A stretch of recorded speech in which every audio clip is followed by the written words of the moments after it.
سورۃ الکوثر، اس پس منظر میں محمد الرسول اللہ کا ظہور ہو رہا ہے۔ یہ تین صورتیں جو ہے اس نے پس منظر رکھا ہے، ایک نے تاریخی، ایک نے ان کا معاشی اور اقتصادی، ایک نے ان کی اخلاقی اور مذہبی حیثیت۔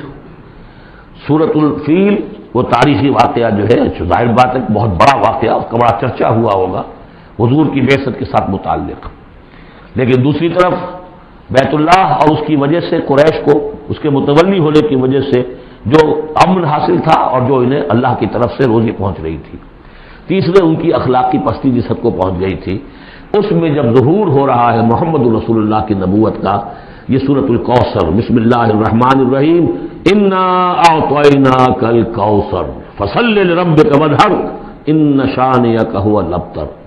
اے نبی، ہم نے آپ کو خیر کثیر عطا کیا۔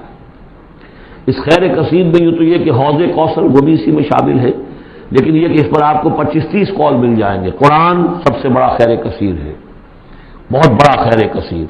حکمت، ومن یؤت الحکمۃ فقد اوتی خیرا کثیرا، جس کو حکمت اور دانائی دے دی گئی اس کو تو خیر کثیر دے دیا گیا۔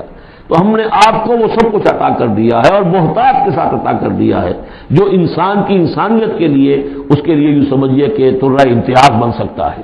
فصل لربک وانحر، پس اپنے رب کے لیے نماز پڑھا کیجئے اور نحر کیجئے، اونٹ قربان کیا کیجئے۔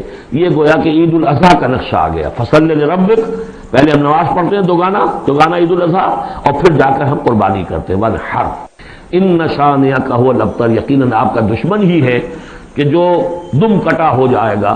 اس کا پس منظر یہ ہے کہ جب حضور کے ایک صاحبزادے بچپنی میں فوت ہو گئے تو کچھ جو کفار تھے مکے کے، انہوں نے بڑی خوشیاں منائیں کہ ایک ہی بیٹا تھا، باقی تو ان کی بیٹیاں ہیں۔ آپ کو معلوم ہے کہ 4 بیٹیاں تھیں حضور کی صلی اللہ علیہ وسلم، لیکن یہ کہ بیٹا جو تھا وہ ایک ہی تھا، وہ اللہ نے اٹھا لیا، تو بڑے خوشیاں منائی گئیں کہ یہ تو اب دم کٹا جیسے ہوتا ہے جس کا کوئی پیچھے نام نہ رہ جائے۔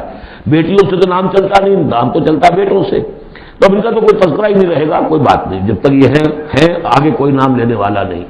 تو فرمایا کہ نہیں، ان کو تو کروڑوں بیٹے اللہ عطا کرے گا، کروڑوں اربوں بیٹے عطا کرے گا۔ ہاں اے نبی، آپ کا دشمن ضرور ہے کہ جس کا نام لیوا کوئی نہیں رہے گا۔ صدق اللہ العظیم۔